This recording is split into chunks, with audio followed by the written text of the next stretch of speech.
this strange idea about learning.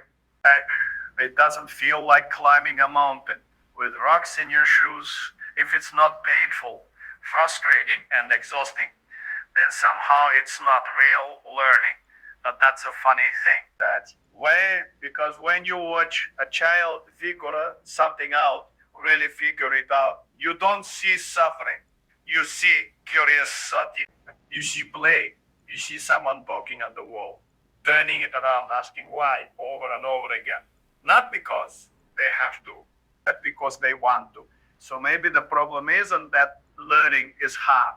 Maybe the problem is that we've been taught to learn in a way that makes it hard. That's true. Then the question isn't why is learning so difficult? The real question is what are we doing wrong? You know, people have this strange idea about learning. About people have this strange idea about learning. Nuts feel like climbing a mountain with rocks in your shoes. If it's not painful, frustrating, and exhausting, then somehow it's not real learning. But that's a funny thing. When you watch a child figure something out, really figure it out, you don't see suffering. You don't see someone forcing themselves through a checklist or memorizing things they don't care about. You see curiosity in its purest form. You see someone asking questions not because they were told to, but because they genuinely want to know. They pick things up, take them apart, try again, fail, laugh, and try once more. There's a kind of energy there, almost like play, and yet real learning is happening at an incredible speed. And along the way, though, that changes. We grow up and learning becomes something else entirely. It becomes structured, rigid, and often disconnected from the very thing that makes it work. Curiosity of asking why. We start asking, will this be on the test? Instead of exploring ideas, we start memorizing answers. And slowly, almost without noticing, learning turns into a chore to get through rather than something to enjoy. And then naturally, it starts to feel hard. But that difficulty doesn't necessarily come from the subject itself. It comes from the way we approach it. Complex, but fascinating. And you allow yourself to explore it freely, to question it, to connect it to things you already understand. It begins to open up, to make sense, piece by piece. But if you take even a simple idea and force yourself to memorize it without understanding, it becomes heavy, confusing, and strangely exhausting. Like trying to remember a story in a language you don't understand. You can repeat the words again and again, but they won't mean anything to you. Yet, they won't stick. On the other hand, if you understand the meaning, the story almost remembers itself. So when people say learning is supposed to be hard, what they often mean is that the process they're using is hard. They're confusing effort with effectiveness. If something feels difficult, it must be working. But that's not always true.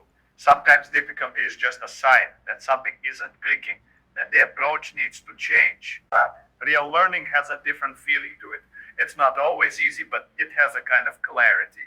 It's the kind of struggle that leads somewhere. You ask a question, and even if you don't get the answer immediately, you feel like you're getting closer. A sense of movement, of progress, of pieces slowly coming together. And that's where curiosity comes back into the picture. Because curiosity changes everything. It turns learning from a task into an investigation. Instead of forcing information into your mind, you start pulling it in naturally because you want to understand, making connections, seeing patterns, building a mental picture instead of a list of facts. And when that happens, things that once seemed complicated begin to feel almost obvious. But if curiosity is missing, learning becomes mechanical. You go through the motions, but nothing really sticks. Hours trying to remember things, only to forget them later. And it feels like pushing against a wall that doesn't move. The more that happens, the more you start to believe that the problem is you, that you're just not good at learning, or that the subject is too difficult. But that's not really what's going on. What's going on is that the method is working against the way your mind naturally learns. You know, there's another idea people carry around about learning, And it's just as misleading. The understanding comes from piling up more and more information, like stacking books on a shelf. The more facts you collect, the smarter you become. Try to learn by adding more notes, more definitions, more formulas, until their mind feels completely overloaded. But that's not really how it works. The idea isn't about how much you can store. It's about how well things connect. If you take a bunch of disconnected facts, no matter how many you have, they don't help you very much. They're separate like pieces of a puzzle thrown into a box, but never put together. You might recognize them when you see them, but you can't really use them. But you can't really use them. Predict anything with them, and you certainly can't explain them to someone else in a meaningful way. But when you truly understand something, it feels different. The pieces are linked together in a way that makes sense.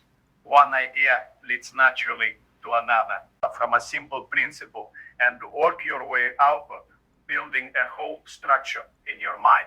The remarkable thing is, once that structure is there, you don't need to memorize nearly as much because everything supports everything else. Asking, how much do I know?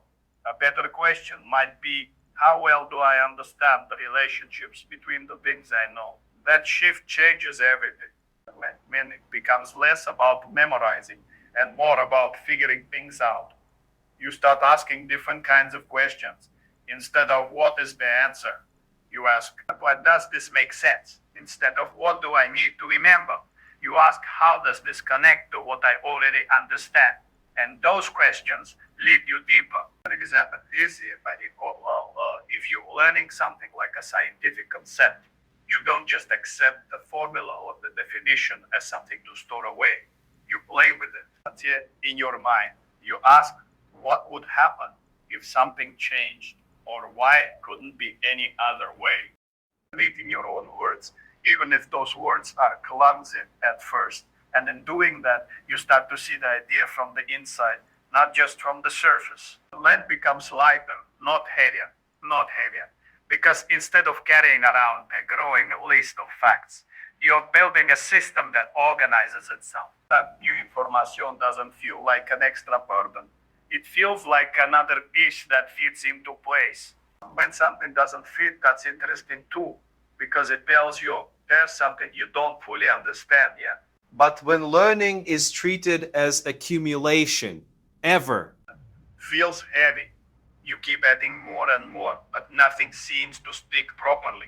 That things mix them up or feel like you're constantly starting over, and it's frustrating because it feels like you're putting in the effort without getting the results. Frustration leads people to believe that learning is naturally difficult, that it requires long hours of struggle and repetition. But in many cases, what they're experiencing isn't the difficulty of the subject, it's the inefficiency of the method, because the mind doesn't work like a storage device, more like a network. It thrives on connections, patterns, and meaning. Learning becomes faster, cheaper, and far more intuitive. When they're missing, even the simplest ideas can feel confusing and hard to grasp. So the real trick isn't to learn more, it's to understand better. That there's one more thing about learning that people don't usually talk about, and it might be the most important part. People are often afraid of being wrong. They treat mistakes like failures, like something to avoid at all costs. So they hesitate, they hold back, they try to get everything perfect before they even begin. But that's a very strange way to learn anything. Because if you look closely, mistakes aren't interruptions to learning, they're actually part of the process itself. In fact, they might be the most informative part. When something goes wrong, it tells you something very specific. It shows you exactly where your understanding doesn't match reality. That's incredibly valuable if you're willing to look at it that way. Imagine trying to understand how something works without ever testing your ideas over and over again, with no way to check if you're right. But the moment you try, the moment you take a guess and see what happens, you get feedback. Maybe, but either way, you've learned. Maybe it doesn't, but either way, you've learned something And if it doesn't work, that's not a dead end. That's a clue. It tells you there's something here you don't fully understand yet. And now you have a direction.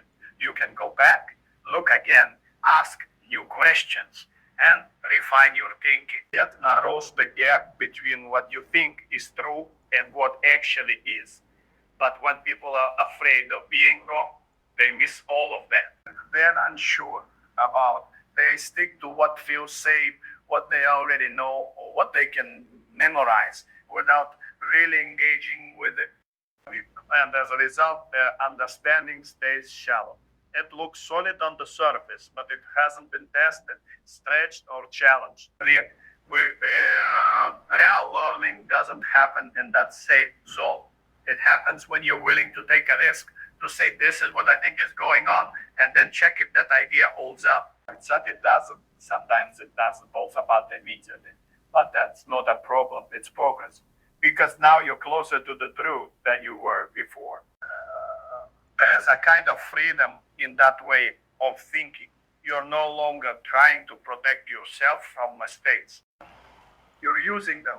You're actively looking for them because each one is an opportunity to improve your understanding. Instead of feeling frustrated when something doesn't work, you become curious about it, asking, why didn't that happen the way I expected? And that question leads you deeper than simply getting the right answer ever could. It also changes the way effort feels. When you're trying to be perfect, every step is stressful. You're constantly worried about getting something wrong, and that pressure makes everything feel heavier. Mistakes are part of the process. That pressure disappears.